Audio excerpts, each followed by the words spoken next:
The second feature of a leadership position that the critics do not have is accountability. A premier, a president, a prime minister must all account to their respective parliaments, to their respective constituents, sometimes to constitutions and courts. The critics have no accountability of that kind. They're free to shout or write or blog, whatever may come to their mind, without ever being held accountable for whether it is valid or true. A leader cannot get away with that. A third quality that a leader has that his critics do not is all the information. All the information that pours in from not only everyone in the party, but from all the sources of information in the country, perhaps sometimes from other countries and other parts of the world. All the information that he gains from experience, even from a reading of history, which I will return to in a moment. The critics don't have all that information. Kennedy was fond of a poem by a famous Spanish poet that went something like this. Bullfight critics, row on row, fill the enormous plaza full. But there's only one who's in the know, and he's the one who fights the bull. And the leader is the one who fights the bull, and he has information that the critics cannot possibly have.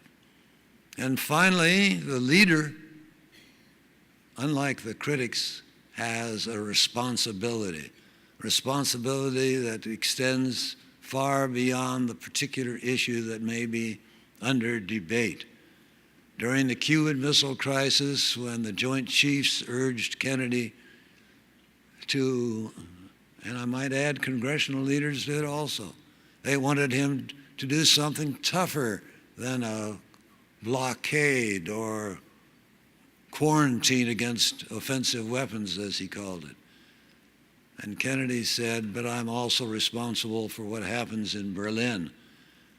And if we act as the Joint Chiefs recommended, so-called surgical airstrike against the Soviet missiles in Cuba, what will the Soviets then do with their superior conventional forces on the borders of West Berlin?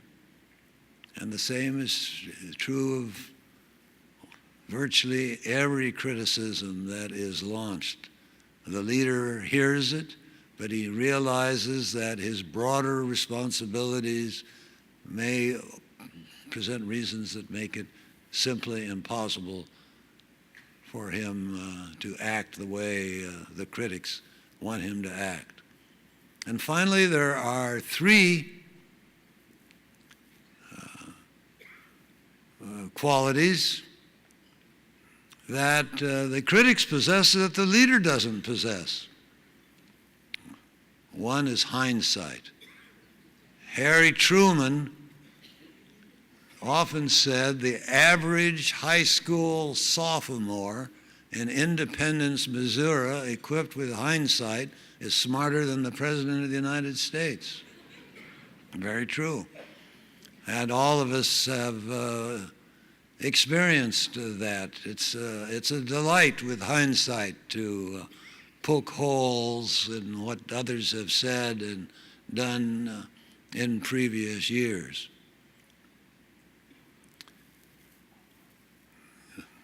Now I said three, so I better remember two. Oh yes, the second quality is short-term planning. A critic may worry about whether his blog gets posted or his shout gets heard, and that's all he worries about. The leader has to worry about what happens not just in the next election, but in the next generation. He has to worry what kind of debts will be inherited by our grandchildren. He has to worry about what the future environment will be if we ignore global warming. The critics have no such long-term concerns. The leader cannot ignore them. Which leads me to the third, which is the leader has a timetable. He must act according to that timetable in his own mind. The critic does not. Kennedy, as I mentioned earlier, was brilliant in knowing when to decide, when to brief allies on the Cuban Missile Crisis, for example, without revealing our hand to the Russians, because he felt we had an advantage for at least a week in knowing, and they didn't know we knew. Because once they know we know, he said, they could take a preemptive action, either launching the missiles or sending Khrushchev to the General Assembly to announce the missiles and make a threat to use them unless we back down on West Berlin. So he had a timetable. He knew we had at least a week, and he used that week to brief our principal allies.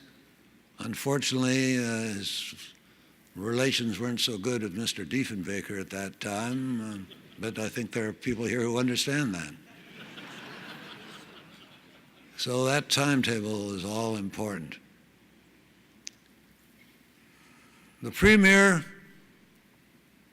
mentioned in his introduction that his father had a picture in the dining room of Sir Thomas More, later St. Thomas More.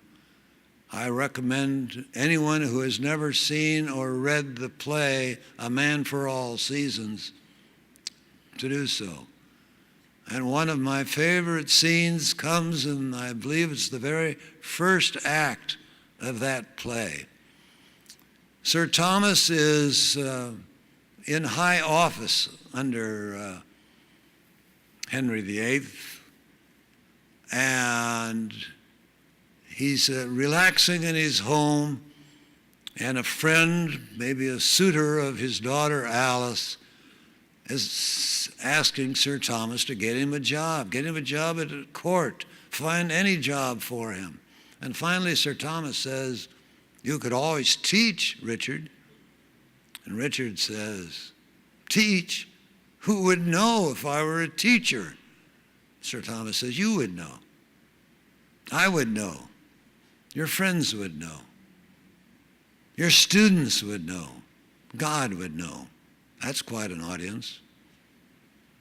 In addition to the members of teacher organizations here today, every one of you who is an activist in Liberal Party politics and spreading the word of what this province and country need, each one of you, in fact, whatever your other occupation, is a teacher. You know it. I know it. Your friends know it. Your students know it. God knows it. That's quite an audience, and today you have been a wonderful audience. Thank you very much.